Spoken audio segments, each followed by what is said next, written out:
Mackenzie Johnston with Cattle News Central, bringing you your April 14th cattle industry headlines, brought to you by American Beef Producer Magazine. They offer in-depth articles on a wide variety of topics within the industry.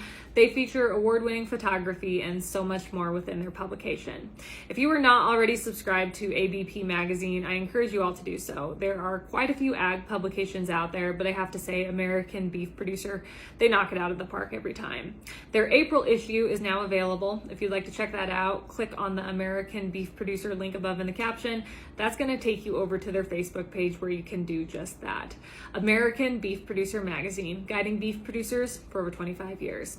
We are also sponsored by 4T Ag Insurance, your go-to contractor for ag insurance. The folks at 4T Ag are dedicated to providing you with insight, information, and risk solutions that are custom fit to your business and personal needs. They offer both crop and drought insurance, and they also offer LRPs for both feeder and fed cattle. If you'd like more information, head on over to www.4tag.net. That is the number 4tag.net. So the USDA and Foreign Ag Service provides world markets and trade reports throughout the year for the global livestock and poultry market. And here in the past few weeks, they put out their April report. According to this report, global beef production is expected to expand to record levels in 2022 with increased production in Brazil, China, India, Australia, and Mexico. These countries will offset decreased production in Canada, the US, the European Union, and Argentina. Brazil is projected to once again be the largest beef exporting country this year, with exports forecasted to increase 12.1% year over year.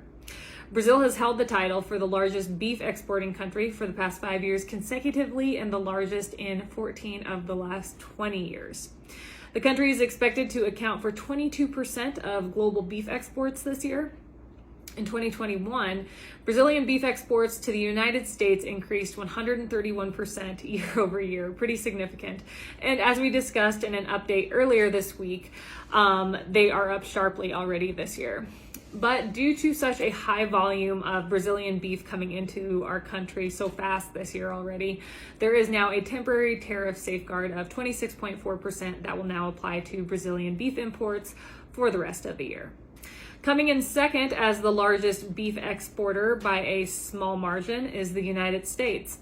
Our nation's beef exports this year will only be 58% of what Brazil exports. That gives you an idea the scale of what Brazil is putting out there for beef exports and what we're putting out there for beef exports. Our exports are expected to decline quite a bit from 2021, but they are still expected to remain at historically high levels. India is expected to be the third largest beef exporting country in 2022, with exports increasing year over year. From 2014 to 2016, India was the largest global beef exporter, but their exports slowed and declined to a recent low in 2020, but they are now starting to recover. Finally, in fourth place for beef exports this year is Australia. In 2021, Australia saw their beef production drop to the lowest they had ever seen in more than 2 decades as the industry began to recover from a historical drought that caused extreme liquidation of their cow herd. Year over year, Australian beef exports are expected to increase by 14.2%. Drovers has reported that the CEOs of Cargill, Tyson, JBS, and National Beef Packing have agreed to testify at the congressional hearing set to discuss the Cattle Price Discovery and Transparency Act of 2022 here in a couple weeks.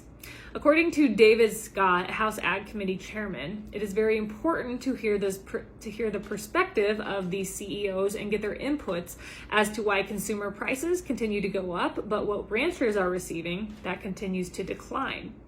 Besides this panel of CEOs, there will also be a panel of ranchers at the hearing sharing their thoughts on consolidation in the beef industry and what that has done to their bottom lines and their viability, said Scott. This update is also sponsored by Ag Risk Advisors. They provide risk management programs to livestock producers all across the West. Whether you are concerned about price or weather risk, Ag Risk Advisors, they are here to help. With current day market fluctuations, you and I both know there is nothing more important than locking in a price floor on your cattle. So if you would like to learn more about an LRP, reach out to an advisor today. Fox Business News has reported that the rate of U.S. inflation increased to 8.5% in March for the first time in over 4 decades, and there is no signs that it will be easing up anytime soon. The last time we saw this rate of inflation was back in January of 1982 when Reagan was president. Experts say that it will take a few years or even longer before inflation drops back to pre-crisis levels of less than 2%. Some experts are even saying that this high level of inflation, it is here to stay. Energy prices increased 11% in March compared to the month before, and those prices are up 32% compared to March of last year. Gasoline on average cost 48% more than it did last year at this time, and just in March it increased 18.3% year over year. Food prices compared to last year at this time are up 8.8%. Meat products, they're leading the way with an increase of 13.8% year over year. President Biden continues to brag about wage increases that have been put in place since he took office. But when you consider the high rate of inflation that our country is currently experiencing, on an annual basis, real earnings fell 2.7% in March. So any wage increases that any people are receiving, they don't matter whatsoever, because inflation right now, it is just a dumpster fire.